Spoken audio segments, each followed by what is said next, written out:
Hello students, my name is Rohit Penuli and I am from ICT virtual classroom Dehradun. कैसे आप सभी? मेरे ख्याल से बहुत अच्छे होंगे, फिट होंगे, फाइन होंगे। हम बात कर रहे हैं क्लास 10th साइंस की, जिसके अंदर हमने पिछले भाग में हमने रिवीजन किया था चैप्टर नंबर फर्स्ट में कि किस तरीके से हम केमिकल इक्वेशन को लिखते हैं और कैसे बैलेंस करते हैं। आज हम बात करेंगे टाइप्स ऑफ केमिकल रिएक्शंस की, है ना। तो उन्हीं को समझने के लिए चलते हैं बच्चों स्मार्ट बोर्ड की तरफ। तो जैसे कि हमारे पास है टाइप ऑफ रिएक्शन में सबसे पहले रिएक्शन हम बात करेंगे कॉम्बिनेशन रिएक्शन, है ना। देखिए कॉम्बिनेशन रिएक्शन क्या होती है कि ऐसी रिएक्शन जहाँ पे कि आपके पास सिंगल प्रोडक्ट बनता है। जब दो या दो से ज्यादा रिएक्टेंट को हम कंबाइन करते हैं तो एक सिंगल प्रोडक्ट बनता है। जैसे कि जब हमने कार्बन और ऑक्सीजन को हमने क्या किया, कंबाइन किया, तो हमारे पास क्या बना, CO2 बना, है ना। कॉम्बिनेशन मतलब दो या दो से ज्यादा चीजों को कंबाइन करके एक सिंगल प्रोडक्ट हमें मिले, उसे हम कॉम्बिनेशन रिएक्शन कहते हैं। ठीक है। अच्छा, जैसे कि हमने क्या किया, एक बीकर लिया, उस बीकर में हमारे पास क्या पड़ा था, क्विक लाइम, जिसको हम क्या कहते हैं, कैल्शियम ऑक्साइड। तो केमिकल नेम हो गया और उसका जो कॉमन नेम है वो क्विक लाइम है। हमने उसमें थोड़ा सा वाटर ऐड किया। कैल्शियम ऑक्साइड में CO में जब आप वाटर ऐड करते हो तो किसका फॉर्मेशन होता है, कैल्शियम हाइड्रोक्साइड का, CaOH का होल ट्वाइस, है ना, जिसको हम क्या कहते हैं, स्लेक्ड लाइम कहते हैं। अगर आपको अभी भी बनाना ना आया हो कि कैल्शियम हाइड्रोक्साइड कैसे बनता है, तो कैल्शियम को Ca+2 लिखते हैं, हाइड्रोक्साइड को OH नेगेटिव लिखते हैं, दोनों की वैलेंसी इंटरचेंज हो जाएगी। OH का जो 1 है वो Ca के पास आ जाएगा, Ca का 2 OH के पास चले जाएगा, इसलिए हमने CaOH का होल ट्वाइस लिखा। साथ ही साथ यहाँ पे कुछ अमाउंट में हीट भी रिलीज होती है ना, हीट भी रिलीज होती थी। तो देखा आपने दो जो रिएक्टेंट थे CaO, क्विक लाइम और वाटर जब कंबाइन हुए तो उन्होंने स्लेट लाइम बनाया और हीट भी उन्होंने क्या करी, रिलीज करी, है ना। कुछ अमाउंट ऑफ हीट भी उन्होंने क्या करी, रिलीज करी। अब होता क्या है, क्विक लाइम एक्चुअल में है क्या, पहले टाइम में, आजकल ऐसा नहीं होता, फिर भी अभी कुछ ऐसे मेरे ख्याल से होंगे जहाँ पे इस तरह के काम होते होंगे। क्विक लाइम एक तरीके का आपके पास चूना, है ना। तो आपने देखा होगा पहले के टाइम में बहुत प्रचलित था, चूना लेके आते थे और उसको हम पानी में डिजोल्व करते थे।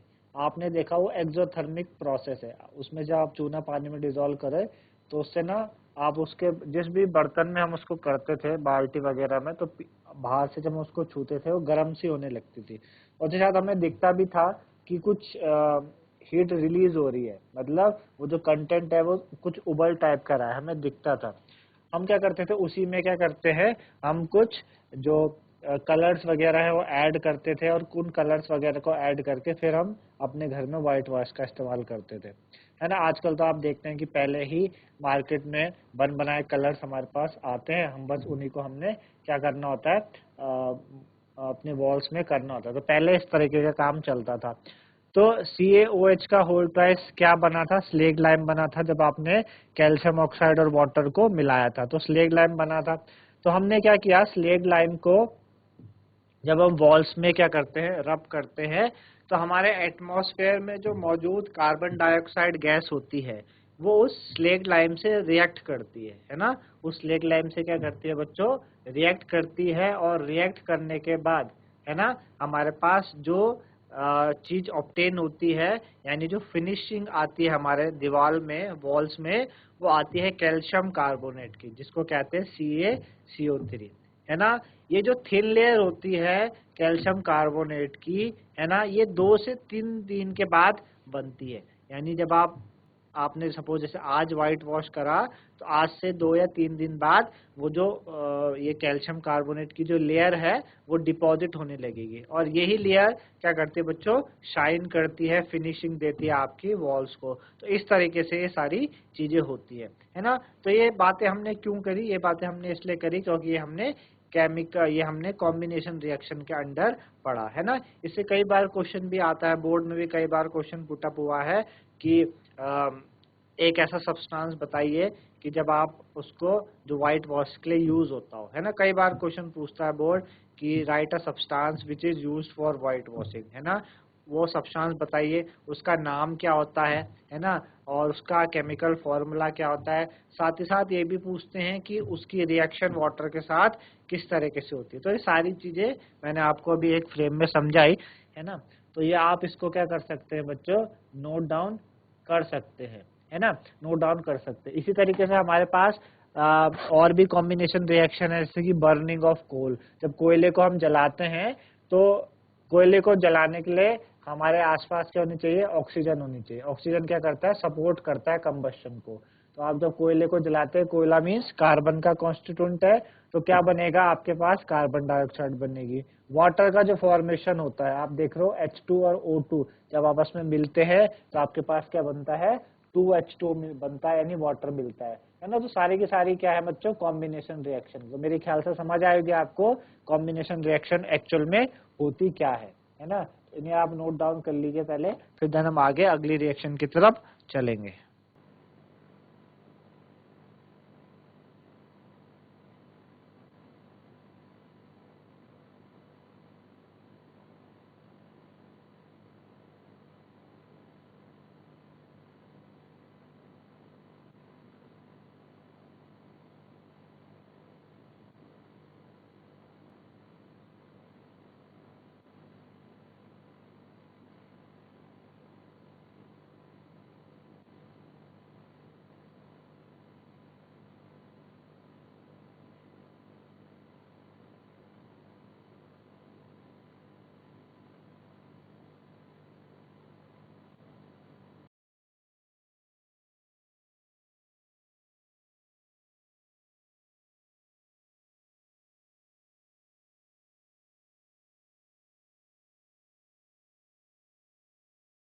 चलिए आगे बढ़ते हैं। तो अगली जो हमारे पास केमिकल रिएक्शन है वो है डिकम्पोजिशन, है ना। डिकम्पोज, किसी चीज को तोड़ना, डिकम्पोज करना, है ना। डिकम्पोज करना मतलब टू ब्रेक। तो जब सिंगल सब्सटेंस ब्रेक होता है दो या दो से ज्यादा प्रोडक्ट में, उसे हम डिकम्पोजिशन रिएक्शन कहते हैं, ठीक है ना। जैसे कि हमारे पास क्या है, हमने क्या करा, एक टेस्ट ट्यूब में फेरस सल्फेट के क्रिस्टल्स लिए। कितने क्रिस्टल्स लेने हैं, लगभग 2 ग्राम फेरस सल्फेट के क्रिस्टल्स लेने हैं। और फेरस सल्फेट के जो क्रिस्टल्स होते हैं वो होते हैं लाइट ग्रीन कलर के, ठीक है ना। हमने बर्नर की मदद से हमने उनको हीट करा, है ना। जब हीट करा तो हमने देखा वो जो लाइट ग्रीन कलर के क्रिस्टल्स थे वो आपके चेंज हो गए सॉलिड में, किस तरफ से, किस कलर में, रेडिश ब्राउन कलर में, due to the formation of iron oxide के फॉर्मेशन से, ठीक है ना। Fe2O3 के फॉर्मेशन से, साथ ही साथ दो गैसेस SO2 और SO3 भी वहां पे रिलीज होती है ना। तो हमने देखा कि जब हमने हीट करा FeSO4 को, तो एक सिंगल जो कंपाउंड था वो ब्रेक हुआ दो या दो से ज्यादा कंपाउंड में। इसी वजह से हमने इसको क्या कहा, इसको हमने डिकम्पोजिशन रिएक्शन कहा, ठीक है। आई होगी बात मेरे ख्याल से समझ में आप लोगों को, है ना। अब डिकम्पोजिशन भी बच्चों अलग अलग तरीके की होती हैं। पहले आप सिर्फ डिकम्पोजिशन रिएक्शन लिख लीजिए, देन फिर हमको टाइप्स ऑफ डिकम्पोजिशन रिएक्शन करवाएंगे।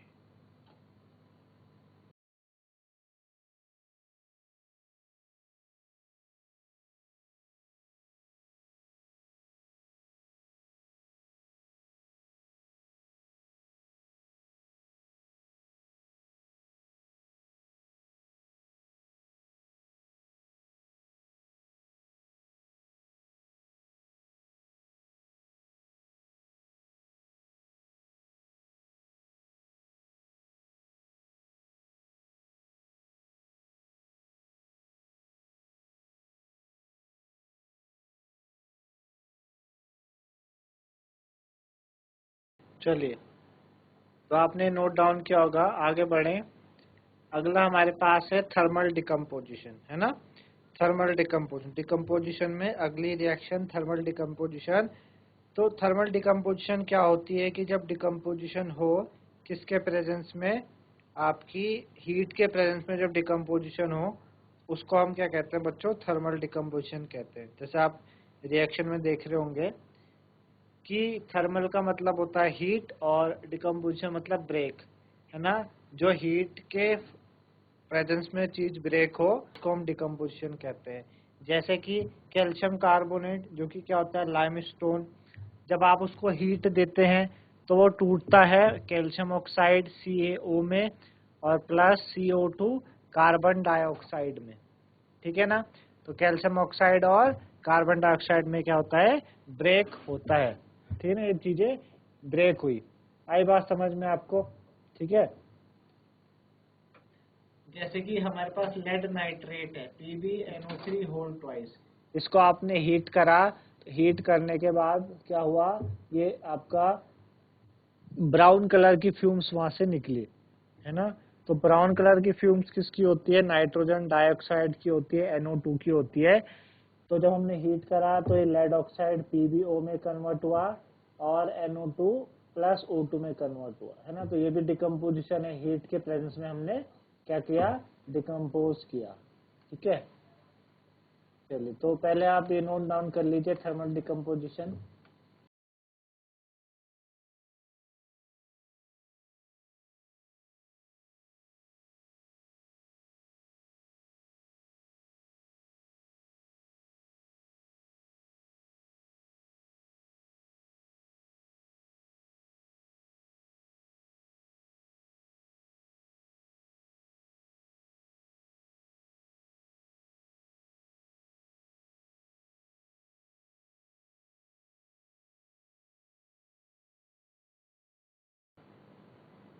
चलिए आगे बढ़ते हैं।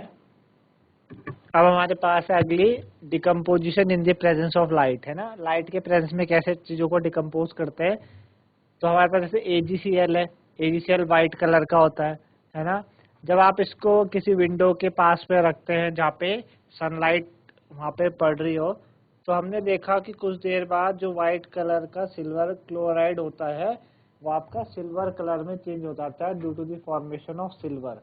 तो AgCl जब डिकम्पोज हुआ in the presence of sunlight तो वो टूटा Ag और Cl2 में, है ना। Ag सिल्वर कलर का होता है, तो लाइट के प्रेजेंस में डिकम्पोजिशन हुआ, है ना। इसी तरीके से हम देखते हैं कि हमारे पास क्या होता है, सिल्वर ब्रोमाइड होता है। ये सिल्वर ब्रोमाइड को जब आपने सनलाइट के प्रेजेंस में आपने डिकम्पोज किया तो आपका ये टूटा Ag और प्लस Br2 में टूटा, है ना। तो इस तरीके से क्या हुआ, इसका डिकम्पोजिशन हुआ, है ना। आप बैलेंस कर सकते हैं, इसको बैलेंस करने के लिए हमने इस तरीके से बैलेंस तो मैंने आपको पहले बताई है। तो लाइट की प्रेजेंस में इस तरीके से डिकम्पोज होती हैं चीजें, है ना। तो आप इसे नोट डाउन कर लीजिए, decomposition in the presence of light.